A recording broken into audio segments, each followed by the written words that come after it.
এখন প্রধানমন্ত্রীর কাছে অনুমোদন চাওয়ার জন্য যেই ঘটনা কয়েকটা ঘটেছে চট্টগ্রাম সিটি কর্পোরেশন থেকে শুরু করে কয়েকটা, এরপরে এখন অটোমেটিক ভাবে প্রধানমন্ত্রীর দপ্তরে যাবে তার অনুমোদনের জন্য এই সাহসটা কেউ পাচ্ছেন না।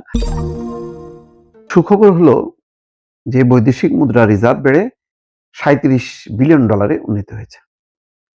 এটির মূল কারণ হচ্ছে রাষ্ট্রীয় পর্যায়ে অপচয় কিছুটা কমেছে। দেখেন, এর আগে ইউনূস পর্যন্ত, শেখ হাসিনা থেকে ইউনূস পর্যন্ত যেভাবে তারা রাষ্ট্রীয় অর্থ খরচ করে বিদেশে সফর করেছে, সেটি খুব কঠিনভাবে নিয়ন্ত্রণ করেছে।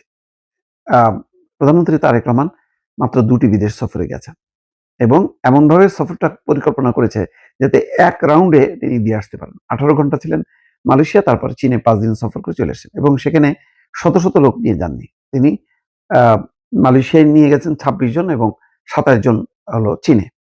তো এইভাবে তারেক রহমান ওই মাসে মাসে বিদেশ যাওয়ার পরিকল্পনাও করছেন না, বড় বহর যুক্ত করছেন না, এমনকি মন্ত্রী সচিব সহ অন্যান্য কর্মকর্তাদের বিদেশ সফর একেবারে যৌক্তিক কারণ ছাড়া কেউ উপস্থাপন করারও সাহস পাচ্ছে না।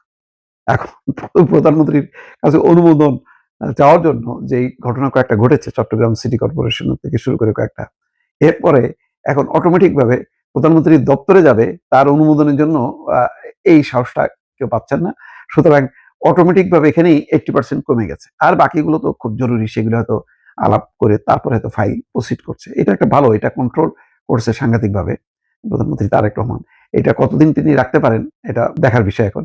ফলে এইসব নানামুখী, মানে এমন না যে অর্থনৈতিক অবস্থা খুব শনি ভালো হচ্ছে, বরং জিনিসপত্রের দাম বাড়ছে, এটা উদ্বেগ উৎকণ্ঠা, রপ্তানিতে স্থবিরতা, বিনিয়োগে স্থবিরতা, এগুলি সত্ত্বেও ওই যে রিজার্ভটা ধরে রেখেছে, অর্থাৎ প্রবাস থেকে যেই অর্থনৈতিক রেমিটেন্স আসছে, বিদেশে প্রবাসীরা পাঠাচ্ছে, এমনকি সোশ্যাল মিডিয়ায় যেই অসংখ্য যেই মানে বিপুল পরিমাণ রেমিটেন্স গুগল, ইউটিউব, ফেসবুক এইসব থ্রু দিয়ে আসছে, সেগুলোর বাংলাদেশ ব্যাংকে জমা হবার পর সেগুলো খুব একটা খরচ হচ্ছে না, যার কারণে বাড়ছে।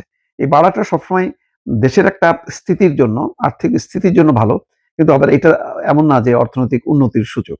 তো অন্তত একটা জায়গায় ঠেকানো হয়েছে, তো অন্তত রাষ্ট্রীয় পর্যায়ে যে অপচয় সেটা ঠেকানো গেছে। 37.63 বিলিয়নে দাঁড়িয়েছে। আন্তর্জাতিক মুদ্রা তহবিলের BPM-6 হিসাব পদ্ধতিতে রিজার্ভের পরিমাণ দাঁড়িয়েছে $32.26 বিলিয়ন। গ্রস রিজার্ভের পরিমাণ হচ্ছে 37.66 বিলিয়ন। যাক, এই ধারাটা এখন অব্যাহত রাখাটা খুব জরুরি, অপচয় বন্ধ করা এবং একই সঙ্গে বিনিয়োগ, দেশীয় শিল্প উদ্যোক্তাদেরকে প্রণোদনা দেওয়া, তাদেরকে উৎপাদনে নিয়ে আসা এবং গ্যাস বিদ্যুতের যে সংকটটা, যার কারণে শিল্প প্রতিষ্ঠান ধুঁকছে, সেই জায়গাটা যদি রিপেয়ার করা যায়, আশা করা যায় যে অর্থনীতির চাকা সচল হবে।